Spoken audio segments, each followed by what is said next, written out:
एक नई वीडियो के साथ आज मैं फिर हाजिर हूं, आपका होस्ट और दोस्त विक्रांत जोशी। आपका स्वागत करता हूं मेरे रिव्यू मास्टर में, जिसमें हम लेके आते हैं दिन भर की स्पेस और डिफेंस उसकी टॉप खबरें। यदि आपने इस चैनल को सब्सक्राइब नहीं किया हुआ है तो अभी कर लीजिए और बेल आइकन को भी प्रेस कर दीजिए। यदि आप मुझे ट्विटर पर फॉलो करना चाहते हैं, लिंक डिस्क्रिप्शन में मिल जाएगा और स्क्रीन पर भी मिल जाएगा।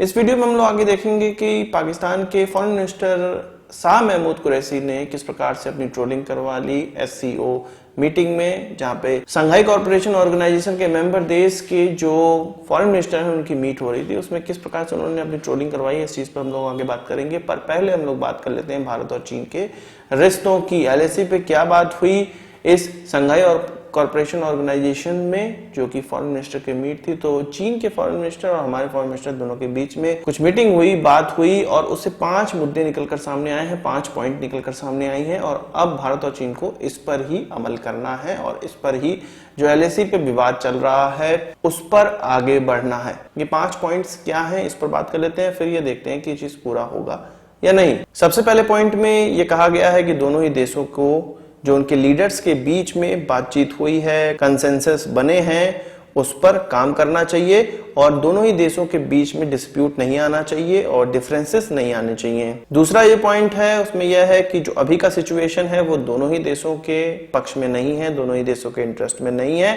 और दोनों ही देशों के जो ट्रूप्स हैं उनको आपस में जल्द से जल्द बात स्टार्ट करनी चाहिए और क्विक डिसएंगेजमेंट करना चाहिए और उचित दूरी बनाए रखनी चाहिए, जिससे कि टेंशन कम हो। तीसरे पॉइंट में यह बात किया गया है, जो अभी तक एग्रीमेंट बने हैं दोनों ही देशों के बीच में, जो बॉर्डर एग्रीमेंट्स बने हैं उनका पालन करना चाहिए, जिससे कि ऐसा कोई भी एक्शन ना हो जिससे मामला एस्केलेट हो, आगे तक बढ़ जाए। दोनों ही देश इस चीज पर अग्री हुए हैं कि डायलॉग चालू रखना है, कम्युनिकेशन चालू रखना है और जो वर्किंग मैकेनिज्म बना हुआ है जिसका नाम WMCC है उसको कंटिन्यू रखना है और उसी से इस चीज का हल निकालना है। इसके अलावा दोनों ही मिनिस्टर्स इस चीज पर भी एग्री हुए कि कॉन्फिडेंस बिल्डिंग मेजर्स अब लेने हैं और दोनों ही देशों को इस चीज पर काम करना चाहिए जिससे कि सीमा पर जो शांति है वो बनी रहे। ऐसे ही 5, 10, 20 पॉइंट हर मीटिंग में निकल कर सामने आते हैं पर इस पर होता कुछ नहीं है। अभी भी जब ये पॉइंट निकल कर आए और ये 10 तारीख का समय था, अभी 2 दिन लगभग गुजर चुके हैं पर स्थिति यथास्थिति बनी हुई है। कोई भी देश अपनी तरफ से ट्रूप्स कम करने को तैयार नहीं है। भारत तभी ट्रूप्स कम करेगा जब चीन के द्वारा कम किया जाएगा। चीन इस प्रकार की कोई भी ग्राउंड पर चीज नहीं कर रहा है और ऐसे किसी को उम्मीद भी नहीं है। इस प्रकार की जो मीटिंग्स हैं वो बहुत बार हो चुकी हैं, जो पॉइंट्स हैं वो बहुत बार बन चुके हैं, मेमोरेंडम बहुत साइन हो चुके हैं, पर उसको ग्राउंड पे अप्लाई नहीं किया जा रहा है। केवल एकमात्र जो जगह है गलवान वैली, वहां पर ही थोड़ा बहुत डिसएंगेजमेंट देखने को मिला है और रियल डिसएंगेजमेंट वहीं पर माना जा रहा है।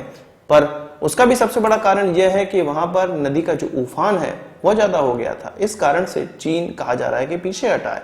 तो ये सबसे बड़ा कारण है वहां पर डिसएंगेजमेंट का। इसके अलावा किसी भी जगह पे थोड़ी थोड़ी दूरी पर बस पीछे हट के अपने ट्रूप्स की गैदरिंग चीन बहुत ज्यादा बढ़ा रहा है। जैसे कि हमने पेंगोंग त्सो लेक के साउथ में जो हमने हाइट्स कैप्चर की हुई है, वहां पे जब नीचे को देखने हमारे ट्रूप्स देखते हैं तो 100 से ज्यादा टैंक वहां पर घूम रहे हैं, आर्टिलरी गन्स भी थोड़ी दूरी पर लगाई गई हैं, इन्फेंट्री व्हीकल्स घूम रही हैं। तो इस प्रकार के सिनारियो में डी एस्केलेशन किस तरह से हो सकता है? कोई भी देश अपनी सुरक्षा के लिए बिल्कुल अपनी तैनाती रखेगा और वही चीज भारत भी कर रहा है। वहीं चीन के द्वारा यह प्रयास किया जा रहा है कि जिस प्रकार से पेंगोंग त्सो लेक के साउथ में भारत ने कुछ 30 से ज्यादा हाइट्स पर कैप्चरिंग कर ली है, उसी प्रकार वो नॉर्थ में करने का प्रयास कर रहा है और फिंगर 3 की हाइट पर चढ़ने का प्रयास कर रहा है और इसी तरह की चीजें वो लगातार करने की सोच रहा है। पर 2 दिनों में ऐसी कोई हरकत नहीं हुई है चीन के द्वारा जिससे कि वो हाइट पर कैप्चरिंग करने का प्रयास कर रहा हो, ऐसा लगे। ये जो जमावड़ा है वो हालांकि बढ़ रहा है, पर जो पहले वो हाइट्स पर कैप्चरिंग करने का प्रयास कर रहे थे वो अब नहीं हो रहा है। हो सकता है वो एक तीसरा फ्रंट खोलने को तैयार हो। पहला फ्रंट उन्होंने खोला, दूसरा फ्रंट भारत ने खोला, स्टेटस को गड़बड़ किया उन्होंने सबसे पहले, उसके बाद भारत ने स्टेटस को गड़बड़ किया। अब वो कोई तीसरे फ्रंट की तलाश में लग रहे हैं क्योंकि जमावड़ा अभी भी मौजूद है। वही बात करते हैं शंघाई कॉर्पोरेशन ऑर्गेनाइजेशन में जो भी सदस्य देश हैं उनकी जो आर्मी, एयरफोर्स या नेवी की जो सभी देशों की एक्सरसाइज होने वाली थी, जिसमें कि भारत ने अपने हाथ पीछे खींच लिए थे। कोविड का नाम लेकर हमने हाथ खींचे थे पर उसका सबसे बड़ा कारण यह था कि वहां पे पाकिस्तानी ट्रूप्स भी थे और चीनी ट्रूप्स भी आने वाले थे, इसलिए भारत अपने ट्रूप्स को नहीं भेज रहा है इस बार, जिसका नाम कवाकास 2020 रखा गया है। तो वहां पर चीन के द्वारा अपनी उस सेना की टुकड़ी भेजी जाएगी, उस यूनिट की टुकड़ी भेजी जाएगी जो कि गलवान क्लास में शामिल थी, या लद्दाख में जो अभी सिनारियो चल रहे हैं उसमें शामिल है। वेस्टर्न कमांड के अंतर्गत आने वाली इस यूनिट को इस एक्सरसाइज में भेजा जाएगा। वहीं 10 तारीख की एससीओ मीटिंग के बाद साइम महमूद कुरैशी की कुछ ये पिक्चर सामने आई, उसके बाद ये पिक्चर सामने आई। दोनों ही पिक्चरों में इनके हाथ पीछे को बंधे हुए हैं। बहुत से लोग ये कह रहे हैं, ट्रोलिंग करने वाले कह रहे हैं कि पुतिन की घड़ी चुराकर ये पीछे की ओर हाथ किए हुए हैं, और आप फोटो से आइडेंटिफाई कर सकते हैं कि किसने पुतिन की घड़ी चुराई। इसके अलावा एक और ऑकवर्ड मूवमेंट साइम महमूद कुरैशी के सामने आया, जब रशिया के फॉरेन मिनिस्टर ने उनको नमस्कार किया।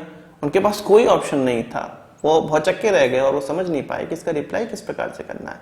केवल उन्होंने हाथ ऊपर करते हुए इसका रिप्लाई किया। नमस्कार करते तो काफिर कहलाते, इसलिए उन्होंने कुछ जवाब इसका नहीं दिया। आप लोग ये सोच रहे होंगे कि पाकिस्तानी फॉरेन मिनिस्टर किस प्रकार से बेवकूफी भरे काम कर रहा है। इतने सारे लोग जब हाथ खोल के खड़े हैं, फोटो खिंचवा रहे हैं, तो वो पीछे हाथ करके क्यों खड़ा हो रहा है। ये काबिलियत कुछ ही लोगों में होती है, अपने आप को अलग दिखाने की काबिलियत होती है और मूर्खता पूर्वक अलग दिखाने की काबिलियत होती है, जो कि पाकिस्तानी लीडर्स में ही है। वो छोटे छोटे आइटम बम वाला लीडर याद होगा आपको, कुछ इसी प्रकार के लीडर ये भी हैं, और अरब वर्ल्ड में ये पिटाई खा चुके हैं। हो सकता है उसी के लिए ये हाथ पीछे करके दरबान की तरह भी खड़े हो सकते हैं। आज की इस वीडियो के लिए बस इतना ही। आशा करता हूँ वीडियो पसंद आई होगी, आप उसको एक बड़ा थम्स अप जरूर देंगे। इस वीडियो से मुझे कोई सवाल सुझाव हो कमेंट बॉक्स में जरूर लाइएगा, और यदि आपने हमारा चैनल तो सब्सक्राइब नहीं किया है, इसे भी कर लीजिए, क्योंकि हम इस प्रकार की वीडियो लाते रहते हैं। नमस्कार, थैंक यू, जय हिंद।